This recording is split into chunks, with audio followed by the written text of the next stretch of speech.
let's talk about the smallest classification in Texas high school football. 1A Division II. I mean, we're talking about teams within schools with enrollment. Let me just find a random one. I'm going to find an enrollment here.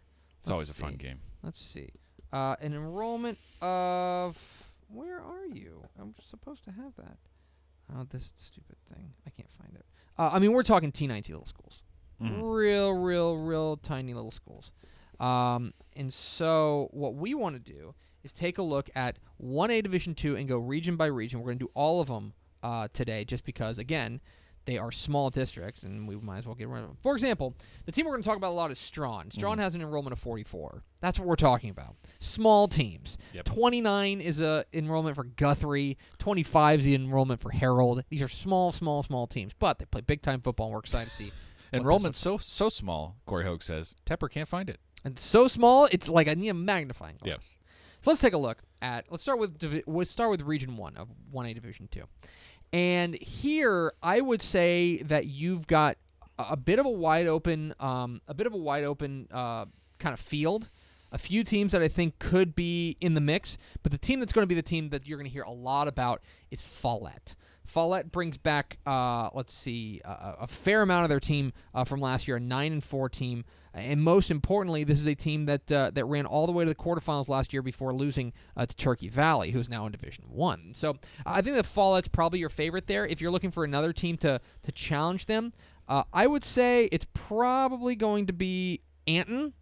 That's I think a sleeper out there as well. But overall, I would say that Region 1 is probably...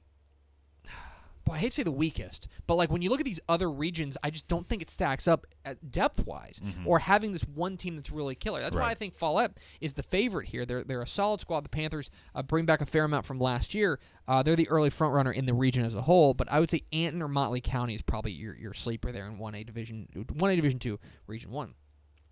Now let's go to Region 2, and Region 2 I think is the opposite of that. In a lot of respects, I think Region 2 might be the deepest region in the state. When you look across here, I really like what Blackwell brings back. This is a Blackwell squad that won 11 games last year with 7 starters back. We've got Jayton. I think Jayton could be a squad. The Jaybirds are a team to keep an eye on. I would keep an eye on Buena Vista. Buena Vista was a bit of a surprise last year, a 9-2 team that we thought could be pretty good, but really surged late in the year. And by the way, is a team dropping down from Division 1. And then there's teams like Grand Falls Royalty, right, who is a team that has great tradition, a program with excellent pedigree.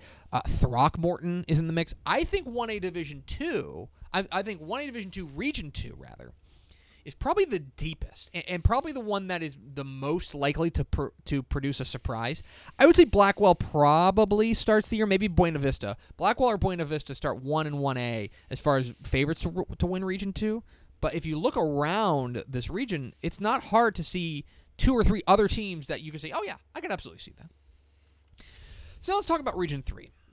And with all due respect, teams like Forestburg and Gordon and Morgan, this is about 2 teams, okay?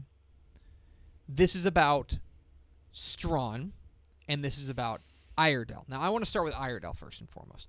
Iredell's a squad that went 10-3 last year. They bring back 6 starters, 8 lettermen from their team a year ago, and I really think that Iredell has a chance to be really good. This Dragons team, I think, has been waiting for this group of seniors to be seniors. They got Morgan Whitfield, they got Colton Fowler, they got Jacob Garcera, the coach's kid.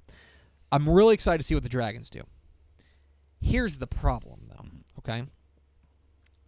And I really don't think I can overstate this. All right. Strawn has everyone back. Not literally. They did lose 6 lettermen. But let me tell you who they have back. Okay. They have the Player of the Year, Tanner Hodgkins. He's back. They have the Division II Offensive MVP in Carlos Villanueva. They're back. He's back. They have the Defensive MVP in Ivan Ruiz. He's back. And, by the way, 5 other all-state players from the reigning state champions all coming back. Yeah. Across the state at every level. we've talked about favorites. Okay, we've talked about, I think, Newton, right? Newton's a big favorite. Everyone really likes Newton. I think Brock has a chance to be really, really good. There's a few other teams that you look at them and you go, wow, they are going to start the year in the catbird seat. Okay, Alito, right, in Division 2, 5A Division 2. There is no bigger favorite to win a state championship than Strawn. I'm really comfortable saying that because this team brings back every important piece from a team that was really dominant last year. I would say if right now, down the road, we usually have something where we say, if you have to sign your mortgage onto one, bet on one team, right? I think it's probably Strawn. This team is loaded, and I'm really excited to see what they're able to do. So Strawn is the favorite, not just to win Region 3, but in my mind, to win Division 2. So then let's go down to Region 4. And Region 4 has got a number of teams that you could absolutely see doing this. One is Calvert. Calvert's got 9 starters, or a 9-2 team a year ago. This is a Calvert team that brings back 6 starters. I'm really excited to see what they're able to put together. I think that they've got a chance to be really good. I think Oakwood has a chance to be good as well. 7-5 team from a year ago, but they bring back a lot of talent, a lot of headliners, 7 starters back from this Oakwood team. And then there's kind of the mystery, okay? And it's weird to call them a mystery, but Richland Springs is a bit of a mystery, right? A new coach, Thomas Tipton, takes over after Jerry Burkhart took a gig at Stanton, which is 3A, I think?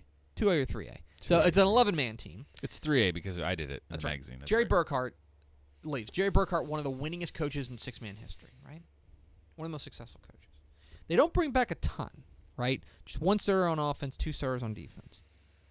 But from a pedigree perspective, there's maybe no team in the state at any level that has the pedigree of Richland Springs in the last decade and a half.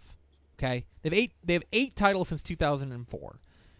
This is a team that is going to be a threat. And so that's why it seems weird that we're talking about Calvert, we're talking about Oakwood, when normally, most years you'd go, okay, let's take a look at the bracket, and Richland Springs will pencil them in right there.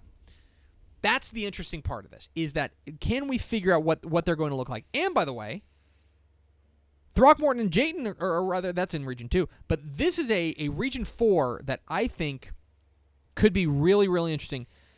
Those top 3, Calvert, Oakwood, and Richland Springs, what does Richland Springs look like under a new coach, Thomas Tipton? I'm excited to see what they're able to do. Overall, again, the question with 1A Division 2, and the question all year long, is can anyone get in Strawn's way? Their biggest threat, in my mind, may come from within their own region, in a team that they would have to see in a regional final, and that would be Iredell.